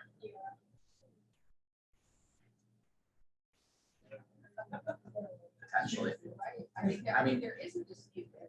Yeah. I mean, If you say it's simple, and it's discovered that it's not, I think you're having a dispute. Yeah. I mean, the buyer is still, the buyer is assuming that they, ground rent is still paid, except for our buyer side, so. I think if you're going to go all the way to court and litigate that over the $2,000 to redeem the ground rent, I'd be curious to hear what a judge has to say. But generally at that stage, I see more deals fall apart than go forward when that has not been accurately conveyed. Or I see a lot of buyers redeeming it themselves. All right. Right. So I want to talk about transfer charges. Let's see. Okay, transfer charges. So this was old paragraph 25, and I think old paragraph 25, we're talking about transfer and recordation taxes and fees here. Old paragraph 25 tried to accomplish a lot in a very limited amount of space. Specifically, it tried to set forth the law as it relates to who pays transfer and recordation taxes in a real property transaction, as well as who pays them when a first-time Maryland home buyer is involved in a real property transaction. What is a first-time Maryland home buyer? Anyone? Someone who's never owned a property in the state of Maryland. Yep, and who's going to be occupying that property as their primary residence, right? There is no like limitations period. You can't leave Maryland for 10 years after you bought a property for the first time and then come back and say, oh, I'm a first-time Maryland home buyer again. No, you are a first-time Maryland home buyer once. I have already been that. I'm currently living in that house. I cannot claim the benefit of that, which is the waiver of the state transfer tax, right? So that 0.25% that is attributed to the buyer in a general transaction for state transfer tax is waived entirely when you have a first-time Maryland home buyer.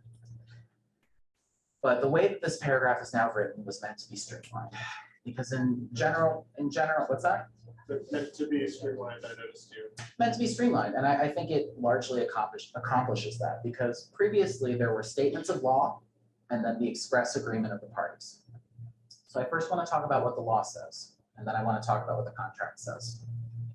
What the law says in general, so when you have transactions that don't involve first-time Maryland home buyers, what the law says is that all transfer and recordation taxes, state and local transfer taxes and local recordation taxes are split equally.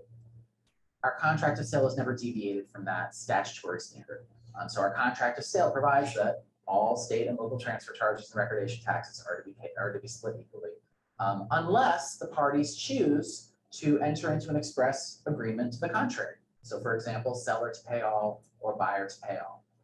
There did not used to be a place to express that within the body of our form, contract of sale, and there now is. So if a seller is going to agree to pay all state and local transfer and recordation taxes, there's a space for that to be expressed there. On the flip side, if the buyer's willing to pay all, just again, for example, there's a space for that to be expressed. When it comes to first-time Maryland home buyers, Maryland law states that sellers are to pay all transfer and recordation taxes. The buyer's portion of the state transfer tax is waived, so the seller ended up paying 0.25% state transfer tax, all local transfer and recordation taxes. That's what the law says. But that's not what our contract has said. The contract expressed a different agreement. What was that agreement? Split equally, split equally. I had too many calls with buyer's agents saying, well, I thought that my buyer wasn't gonna have to pay any of these things because of the law. And I said, well, you had to keep reading, because the express agreement as stated in the contract was that the parties were going to split all of those charges equally. Now, the buyer wouldn't have to pay that state transfer tax because that's waived, but all other transfer and recordation taxes are split equally. What the first-time Maryland homebuyer transfer and recordation tax addendum was designed for was to revert from that agreement in the contract to split things equally to something else. For example, the seller to pay all, or the buyer to pay all. That form was frequently misused and misunderstood. So that form is going away. That form is being retired. So again, the default, as it has always been in the contract, if you have a first-time Maryland homebuyer, is not what the statute says. It is an express agreement to the contrary. It is that the first-time Maryland homebuyer and the seller are going to split all transfer and recordation taxes. Again, that first-time Maryland homebuyer does not have to pay their portion of the state transfer tax. If the parties want something different than that equal split, that can be expressed in that blank space there. This is something that I commonly get questions about. I'm hopeful that this language is, if not exactly where we need to be, much, much closer to where we need to be. Does anyone have any questions about transfer charges, about state and local transfer taxes and recordation taxes? Well, not necessarily about that, but in Sure. regards to first-time home buyer, right? Sure. So I know this is the first-time home buyer for, this pertains to the taxes, because you have certain grant programs or what have you that may Right. have a different criteria on what they consider a first-time home buyer, but that's just specifically to that grant Yeah, program. has nothing to do with payment of the state transfer tax. Right, but in regards to this first-time home buyer, one time in regards to taxes. Right. only. Right. Okay. So there may be other programs out there. I know Maryland Mortgage Program, there are other programs out there, I'm sure, that may have different criteria for whether or not you are considered a first-time home buyer, but that does not necessarily have bearing on, again, for the purpose of the payment of the state transfer tax, it's a one-time only situation. All right. Question. What- Question. Oh, Hello. wow. Yes, almost. All right, go ahead. Yes. What if somebody buys a property in November, December, the tax, when the tax year ends, the seller has lived in this house up to that time, they're just buying a house in December. Does the 50-50 tax split apply? So we're talking about transfer and recordation taxes. We're not talking about property taxes.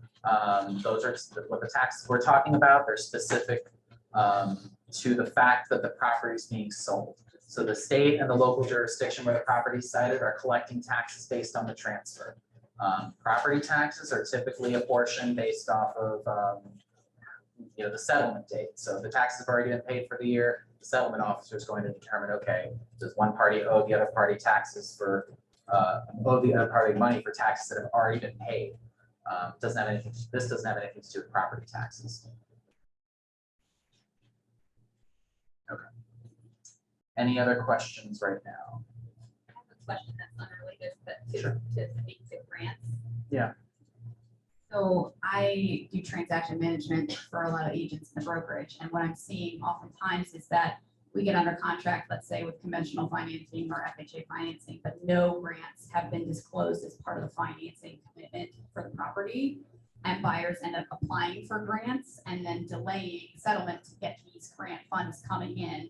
And we have to go back and ask for an extension. How do we better protect the buyers if we don't know that they're applying for grants up front, but then during the course of the transaction, they say, hey, I actually do need this $5,000 grant to have enough funds to close it happens more often than you would think, and it's becoming quite the issue. So you're telling me you're representing buyers who, unbeknownst to you, require grants that require, obviously it's not a gift, it's a little bit different, but I'm thinking that akin to a buyer who doesn't say that they need a gift of funds in order to make a transaction happen. Let's say they were counting on a $10,000 gift from their parents to put towards down payment or to put towards closing costs. They don't disclose that at any point, by way of, for example, using a gift of funds addendum, and then you get to the point of settlement. Yeah, they're out of luck. Right. Having those conversations with do you have, I know this can sometimes be awkward. I just want to make sure that all of the funds that you plan on using for closing costs, for your deposit, any funds you're going to need to make this transaction happen, that they are liquid and that you have them. If you are going to tell me that there's a grant application that you want to put in or some other sort of program that you want to avail yourself of, that's great. We should talk about that now before we start making any offers, because I wouldn't want this deal to be derailed when you potentially lose your earnest money deposit because you applied for the grant over the course of the transaction and it didn't come through, or it didn't come through fast enough. And that can't fall under the, hey, we didn't get our financing loan commitment because you needed these grant funds, but they weren't disclosed. You can't use that as an out in the contract. to get your Probably not, clients. because I would, any loan officer is going to look at that and say, well, they didn't have these funds and they would have needed these funds, or they represented that. Even worse, maybe they're representing that they have these funds, but they're still in the process of applying for that Right, grant. then that's 9 times out of 10, I would say that. That's a usually blatant happens. that's a blatant Because misrepresentation. it's never on the pre-approval letter, hey, they're applying for, Right. 9 times out of 10, it's not on the pre-approval letter that they're applying for a grant or that they need a Right. grant. So while they go through the loan application process, a lender says, hey, just so you know, we have 5 different grants I can help stack for you. And they say, yeah, let's go forward. They don't disclose it to anybody during the course of the transaction. And then 4 days before closing, they say, hey, listen, we haven't gotten the grant money. And yet you go, what grant? I have no idea what you're talking about. If you're going to apply for grants like that, it's going to have to be in the sense that, okay, if I get the grant, great, but I need to be able to be prepared to close because I can't necessarily count on the seller being willing to extend the settlement date. If we as agents, as buyer agents, find out during the course of the transaction that there are grants involved, do you recommend us putting together something that says that everybody understands that the grant is now becoming part of the financing commitment for the property? The seller doesn't have to agree to that in the middle of the transaction. That's true, but we could potentially put something together and we say, hey, we're asking that this be now made part of the contract of sale. Seller can say no, but at least we put it forward. Just like a buyer can ask for repairs pursuant to an as-is addendum, that's something that you could certainly ask for as a way to salvage the transaction potentially. But again, a seller wouldn't necessarily have to agree to that. So if they did agree and sign that addendum, then it could be made part of the financing commitment though. And if the buyer can't get the grants and they cannot close, their E&D is still technically protected because now we've made it part of the contract. So now we're really getting into the weeds, but if they were otherwise qualified and they don't get the grant and they can still close, there's a difference between it being contingent on getting the grant versus if we don't get the grant, we won't be able to close. Okay. Yeah. So, Okay, thank you. did you have a question back there? I just was gonna piggyback on that, but paragraph, it's now paragraph 23, I don't know what it was before. Buyers do have the right to alternate financing as long as it doesn't change the terms of the contract. Sure. So they're not obligated to tell you that they're doing it. It's good ethical practice to do so. But it's exactly what you said. They have to have a backup plan in case it doesn't work out. But they do have the right to apply for whatever they want. Sure, absolutely. Like you said, they have to adhere to the other terms of the contract though. So they're not going to get an extension on their settlement date because they chose to. And I think there's some hairs to be split there. Are they taking, do they need these grants to close? I mean, or are these grants, with these just these sort of icing on the cake, so to speak? Maybe I don't have to lay out this cash. Maybe I qualify for this grant. Now I have more money to renovate my bathroom. Well, if you don't get the grant, guess what? You're putting that money towards the home purchase. The bathroom will have to wait. You still have to close on time. Otherwise, you could put your EMD at risk.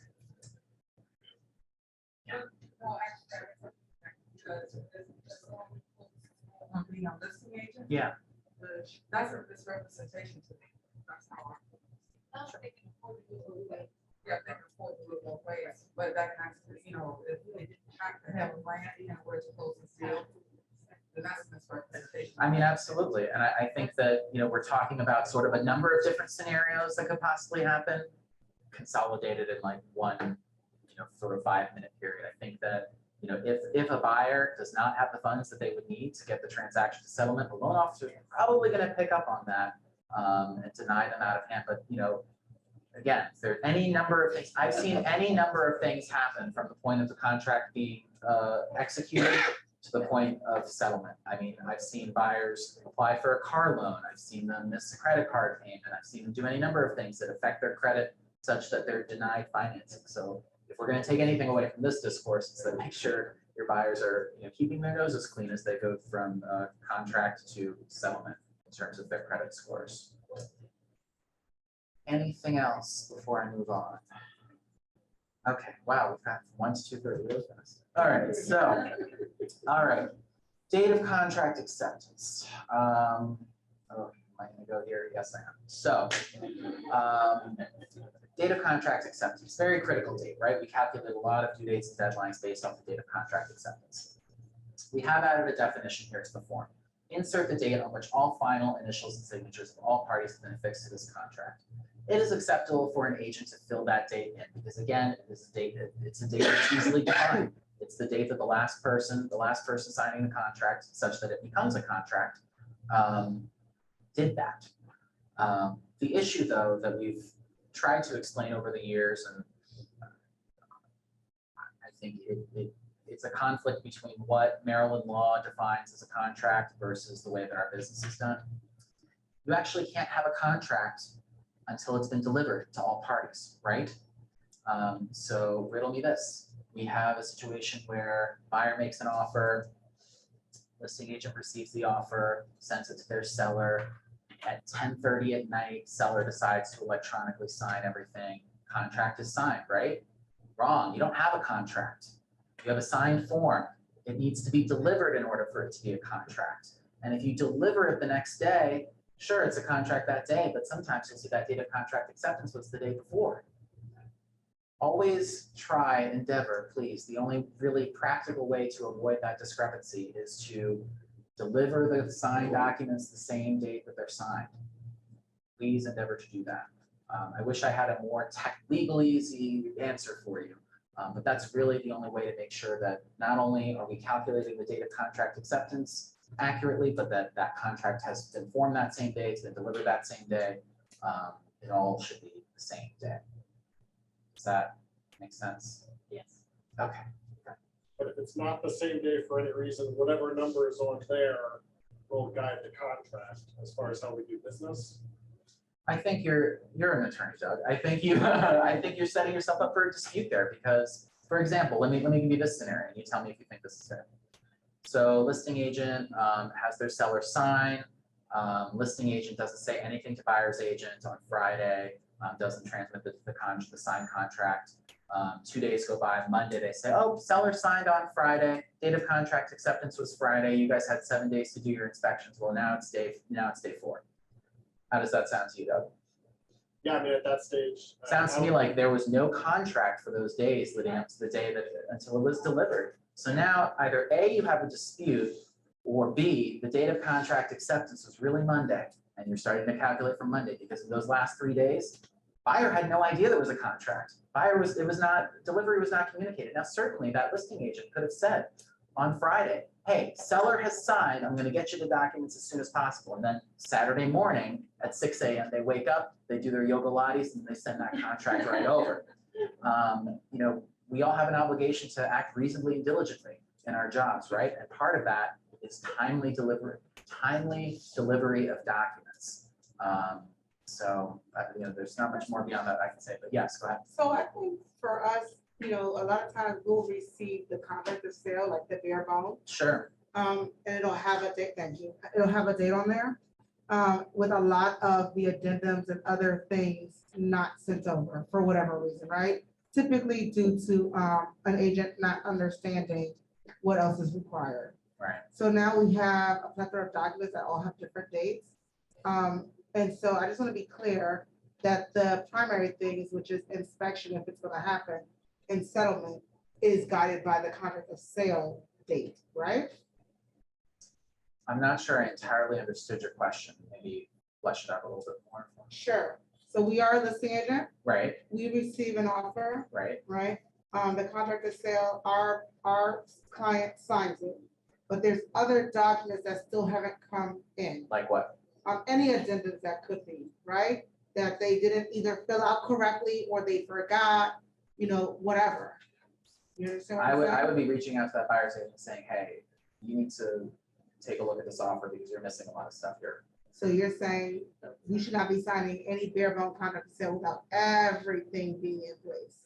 Well, it depends. I mean, I'm gonna give you a lawyerly answer here. It depends. I mean, you can receive a contract of sale, or you can receive an offer with no property inspections addendum. If the seller accepts that offer, then guess what? The buyer's not doing any home inspections. But if we're talking about, like, for example,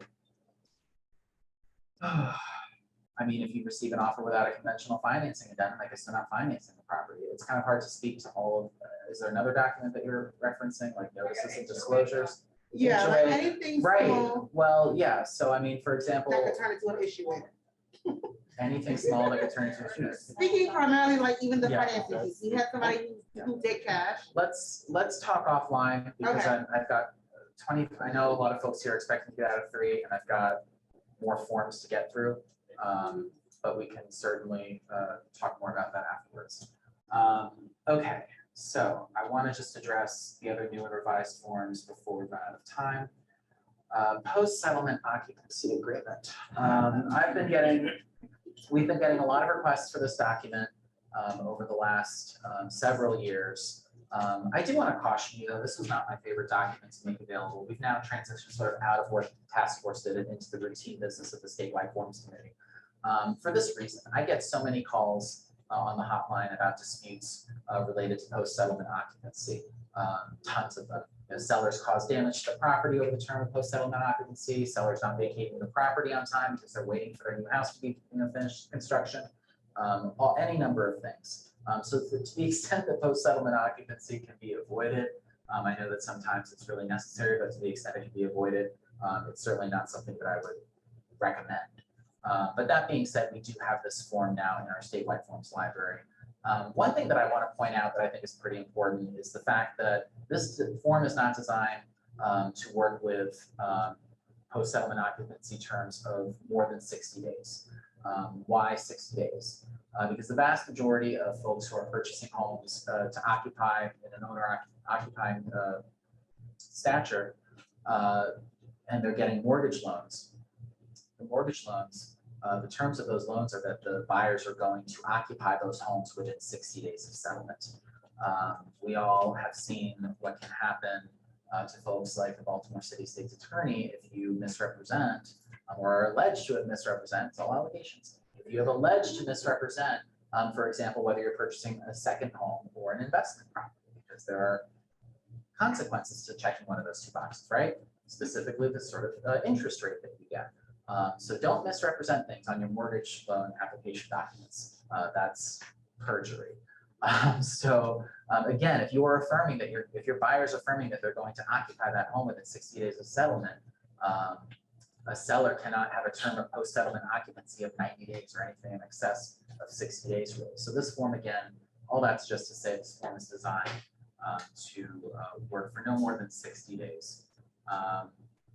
We do have different ways that a buyer may be compensated or not compensated for the post-settlement occupancy. Nominal consideration, as lawyers speak, for free. I don't want people to say the term free rent back because rent implies a landlord-tenant relationship. We are not creating a landlord-tenant relationship here. If you create a landlord-tenant relationship, then suddenly the parties are subject to all the landlord-tenant statutes and regulations, not only statewide, but in whatever jurisdiction where the property is cited. What we are doing here is granting the seller a license to remain in the property for no more than 60 days. Granting a license, not a lease, not a landlord-tenant relationship. Of course, the cost could also be the carrying cost of the buyer or a flat daily rate, depending on what the parties agreed to. Pretty much have all the other standard terms and conditions of post-settlement occupancy in here, including a security deposit, who's to pay for utilities, provisions for the final inspection and any deficiencies that might be identified after the term of post-settlement occupancy is completed, who's going to be holding the security deposit, a third party, And then also I wanted to specifically identify that, this is not a landlord-tenant situation. We're not creating a landlord-tenant relationship in paragraph 9. Any questions that I can address at this point? Any questions in the chat, Melissa? No? Okay. Yes. I'm happy to answer questions. You guys are an inquisitive bunch, though, I will say that. All right, so this is another form that I think is going to have more of a niche scope of use, if you will. Disclosure of 18 BAT on-site sewage disposal systems. So advanced, or rather aerobic treatment units, or best available technology septic systems, are somewhat new to the scene. They've been in existence, I'd say, for the last 7 to 8 years. They essentially do a better job of removing the nitrogen from the septic water that can flow into bodies of water like the Chesapeake Bay and cause issues with wildlife in the bay. But these systems under Maryland regulation are subject to annual inspections. And if a seller has one of these systems, if they install one of these systems, they know this because they've had to comply with this inspection requirement annually, either by way of using a certified inspector that's on a specific list of certified inspectors, or they've gotten certified themselves to do the inspection and report those results to the county health department. These are state regulations, but they are enforced at the county level. So if a seller has one of these ATU or BAT systems, this disclosure can be used to disclose that fact to prospective buyers, as well as constitute an agreement that the seller is going to provide the buyer with all the documents and information pertaining to that system, all the records and permits they may have, inform the buyer of who has been maintaining the system, and also notify that service provider of the fact the property is being sold and the name of the person who is purchasing the property, so that that buyer can remain in compliance with those state regulations. Again, though, only properties that are have a septic system, and again, even further, properties that have this very specific type of septic system. This is much more common the closer you get to the Chesapeake Bay watershed, but it is now a statewide form. All right, I think at this point, yeah. Do we have any other questions or any other topics that we want to go into a little bit more detail in a group setting? I can also stay and answer individual questions afterwards. Yeah. What is the grace period that's going to be allowed here for this transition to happen? So say, for example, as a listing agent, I receive an offer on October 2nd on my property and it has the previous MAR contract with none of the brand new addenda put in there. Do I say I have to reject this? This isn't a valid contract. It doesn't have any of my information in it, or am I allowing this to happen now over the course of the next 30 days or so? So, I mean, look, this is, in a sense, this is how things go down every year. I mean, I imagine there are outdated forms that float around out there more than I would like to know about. If you're receiving an offer on October 2nd, my recommendation would be that, yes, you should contact that buyer's agent and say, look, the contract was updated as of October 1st. You need to use the new version of the contract. It's up on our website right now. It's available along with all of these documents that I've shown you today. If you receive an offer on September 30th and it's accepted on September 30th, you're going to operate under the terms of that contract. It's not necessarily, at least for the purpose of this forms update, it's not illegal to use I'm not going to come with my cuffs and throw you in real estate jail for using the outdated version of the contract, but it is our hope and strong recommendation. These forms do belong to their own realtors. We are not making the old versions of the forms available beyond October 1st. We will still support them. If you call me on the legal hotline and say, oh, I've got a question about paragraph 25, the transfer record, I'll know what you're talking about, and we'll talk through it. But yeah, the idea is that the new forms will be used moving beyond. So the legal argument arises from using the previous contracts, the terms under that contract can still be upheld in any potential court in Maryland. Absolutely. Okay. Absolutely. Yeah. Anyone else? Any other general? We do have a few extra minutes. Any other general? I should do this. Any other general legal questions? We'll have a conversation afterwards. But any other questions that I could answer?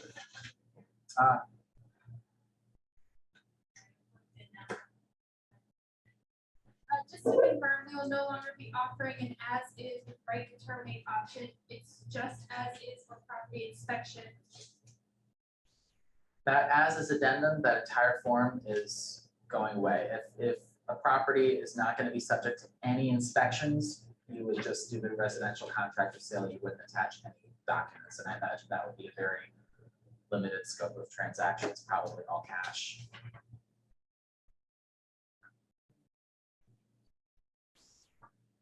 Yeah. Anyone else? All right, well, I'm gonna call it. Thank you all for your time. I know we had a couple of further announcements to make, so don't log off just yet, but I'm gonna go over here. Or I'll go back here. Back over here. Okay, first of all, can we give a huge awesome, my head is spinning, thank you so much. For any new faces in here, I haven't recognized, my name's Alana, Director of Business Development here. Hello, welcome. Few announcements. I asked for a few minutes at the end because how often do we get this? It's like overflowing in the back. Can you hear me in the back? Okay, great. So we have some huge events coming up. So these contract changes are amazing, but if you don't have business, you'll never use them. So I want to talk about some events on how you get more business. You can actually use these contract changes. How's that sound? Everybody thank you. Thank you very much. Everybody take out your calendar and mark these dates. Number 1, October 12th. Business Planning Clinic. It's from 9 to 4. It's all day. Who's attended a business planning clinic before? What does it do? What is it? Just my next year set up. That's my goal. Set your goals, get your next year set up. So we have 3 speakers of this business planning clinic, presenters for you. You are walking out of the room with a workbook for your goals and your plan and your actionable items for 2023. So 9 to 4, October 12th, there will be lunch, there will be food, so don't worry, we'll feed you. You're welcome, Corey. Just for you, just for you. Next, October 27th, I'm gonna call him up here in just a second. October 27th, we actually have Bob Flynn. I'm gonna have him introduce himself in just a minute. I don't know if he knows I'm about to do that. He's gonna be bringing a CE class to us in person. We don't have one of those in a while, right? Negotiation skills. So I'm gonna have him just talk about that really quick in just a second. So October 27th, get in a CE class, negotiation skills from 12:30 to 3:30. That will be a mandatory registration for that. We will need a head count for that. So there will be a link going out. Stay tuned. So if you see it, register if you're planning to attend. Get some credits in. And finally, save the best for last. They're all great. Best for last. Who has signed up for Glover U SLS? I see Mark back there. Mark, really loud. Why did you sign up for him? Why did you sign up for this course? It's 1 day a week for 6 weeks. Why did you sign up?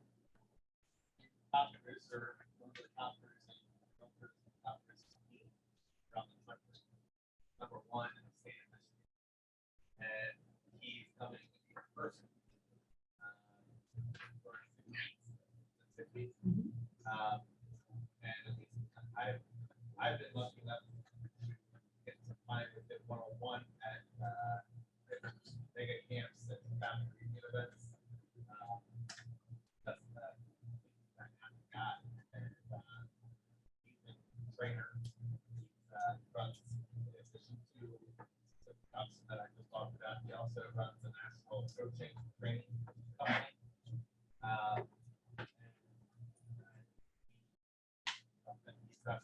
I'm excited to hear. I mean, it's not very often you get someone like him with that caliber of business to sit down for a full day, 6 weeks in a row. It's pretty wild, especially at that cost. It is, it is. So Glover U, Jeff Glover, he is, thank you so much, Mark. And I know you were one of the first to sign up. Glover U, #1 producer in Michigan. His team did about 1,200 units last year. So he's in it on the day-to-day. He's experiencing the market with us, right? He leads a training program called Glover U. You just go to gloveru.com, you can see all about him. He just this year started opening up in-person sessions, and we locked him in his first year. I was very excited about that. I jumped on that very quickly. It is starting October 19th. It's 6 weeks in a row, 1 day a week. It's going to be 5 Wednesdays. One of them is going to be a Friday because he has an overlap with the schedule. So got to work with the guy flying out, right? He's flying in from Michigan 1 day a week. It is $595 discounted, was $695. So if you think about it, that's only like $99 per week. And it's all about your skills, your business, your systems. How are you showing up for the shift? How are you showing up for your business in 2023? One other thing, you said he's in production. So Yes. some of these numbers seem like really big, pie in the sky, unrelatable. You know, I'm even there, you know, we're not anywhere close to 1,200 units. But this is a guy that's definitely in the trenches. He goes on listing appointments every day. He's sitting at dining room and kitchen tables just like we are. And so the conversations that he has are very, very similar to the ones that we have in order to build our businesses. Yeah, so we did rent out a space at the JCC in Owings Mills for this. His last location he was in person at sold out. He is in Houston right now currently, and they are just about sold out. So if you're like, well, let me think about it, if you're kind of that any agent kind of last minute, okay, every hand should go up because that's what we are, right? Please don't be last minute. If you're like, well, I can't afford it, I would ask you to ask the question, can you not afford it? How can you, if you can't afford it, can you, oh my God, why am I not thinking of the right phrase? That just backfired completely. Can you not afford to go, right, for your business? So if you have any questions on it, please reach out to myself, Mark, Brandon. Yeah, exactly, what you just said. All right, I don't need back in the Okay, room, I'm and done. it's hard for me to have a mic and not talk, so I gotta say something. Here's a question. How many people want an extra listing right now? Everybody. This is what the class is gonna get you. You look at the bottom of that paper. Jeff Glover gives you a guarantee.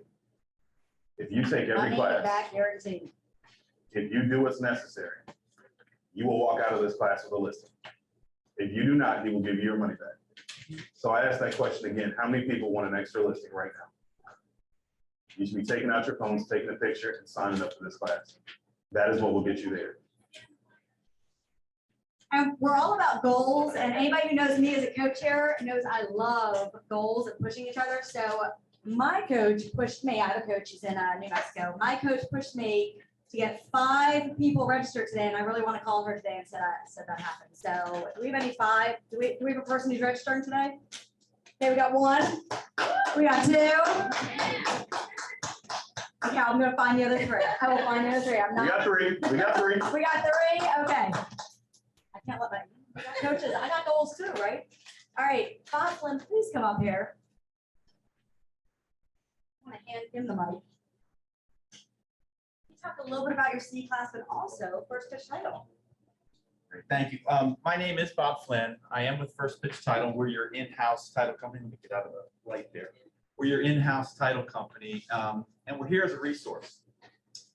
First question, do you know how lucky you are to have had James come here today? Yeah. I mean, just sit and think for a minute about how many different brokerages there are in the state, how many different boards there are in the state, and how few days it has been since these forms got released. He's here for you. That sort of blew me away a little bit. The other, thank you. The other thing that I want to point out is that while they are an incredible resource for you as well, so is Doug, so is Mark, and the questions that got raised today are questions that the 3 of us talk about pretty much almost every day. Take a look at these forms when you get a chance, and you can see the highlighted part. There's a lot that's not highlighted. That means it's not new, and I'll bet you haven't read it in a while, or you haven't had a situation or a circumstance where it really came up where you were concerned about what it meant. That's what we're all here for. That's what we're here to do. The class we're doing next month, right? October 27th. Is it's a negotiation class, and I really like it for a couple of reasons. One is it is not a required class. It does give you credit toward your hours that you need to renew your license, but it's not ethics, it's not legal update, it's not fair housing, it's not broker relationships. That makes it a little different because we're not as constrained. There's a lot more I can do on my outline when I submitted it to the Real Estate Commission to get it approved. It's fun. It's actually kind of fun. Is there anybody in here that doesn't negotiate at least one time a day? Glad no hands came up because you're lying. You negotiate to buy a car. You negotiate to get groceries. You negotiate on who's going to do the dishes. You negotiate on who's going to cook. You negotiate on how you get divorced. You negotiate on how you get married. You negotiate every single thing that happens to you on a daily basis. And guess what your job is? Negotiating as an advocate on behalf of your customer, your client, the buyer or the seller, whoever it is you represent. Don't you think it's important to know a little bit about it? Yeah. I think it's important, and I think it's also important to know a little bit about it when someone's using a technique against you because they went to the class before you did. Now you know what's coming, right? So I think it's a lot of fun, it's interesting, and it's a tool that you can end up using to hopefully make your job a little bit better and a little bit easier in the long run. So I hope you can sign up for it. We'll be here making sure we can answer all your questions. Anything else? You also are part of title with First Pitch Title. Well, that should hopefully went without saying. We are the in-house title company. We do the closings here. Danielle left just a little while ago. She had to go do an actual closing. But we try to get every single deal that we can.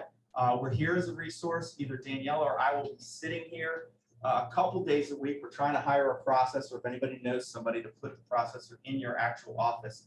So there'll be someone here during all business hours. But we're always available. I am usually best available by email because, for example, I've been here for 1 hour and 56 minutes and I haven't been answering emails or looking at emails during that period of time. When I get back to my house, I'll be looking at emails. But Doug has a hotline and Mark has a hotline. They can get hold of me pretty quickly. As many phone calls as I get in a day, there's a very few that I'm always going to answer, and it's the two of them. You can get me if you need me. Danielle has a similar access to that. So title questions that you have, title issues that you have, title deals that you have, we are available for you whenever you need us. I covered. Thank you so much. I have a quick question.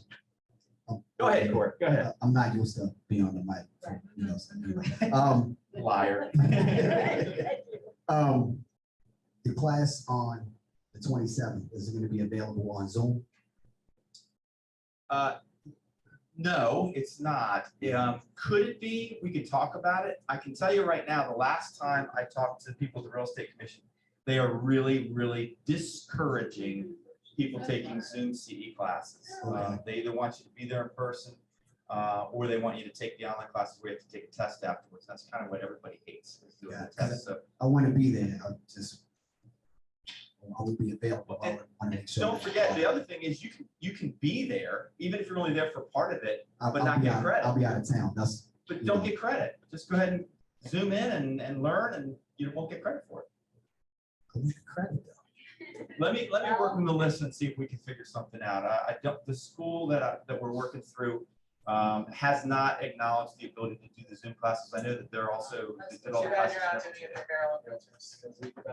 Of course you It do. just means that we will have to put more CE classes on the calendar, get more things going in person. So when you're in town, you can pop in for that one. But that works so well. I'll let you know, See you, Corey. Corey. If the Real Estate Commission allows it, then we can go ahead and try to see if we can get it done.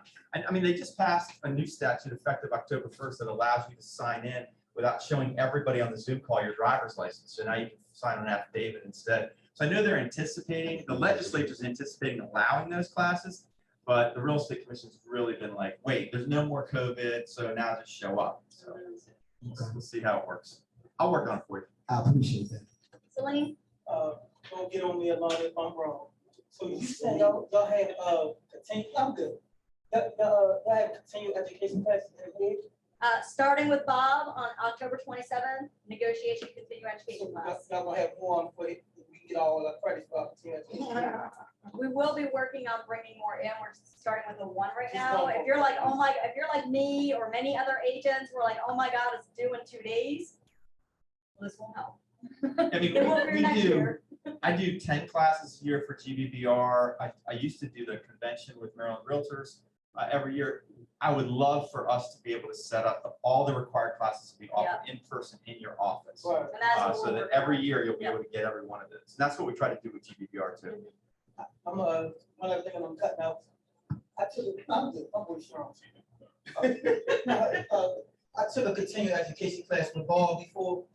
Ball does an excellent fucking, excellent job. Listen, he does an excellent job. I appreciate that. Ball is right there, look at it. But it's funny because it takes probably 20 hours to get one of these classes prepared and approved. And then, like, for example, legal update, I probably teach it 20 times in a year. It still takes me an hour every morning reviewing everything that I've already taught 19 other times to be ready. So it takes a lot of work to be ready to, give you what you need. So there's a lot that goes into it. I just don't want anybody to ever see me sweat. Thank you so much. Thank you. Thank you. Great class. Everybody go lead gen for some business and get listed. Woo! Way to coach. Always. It's funny. Never ends.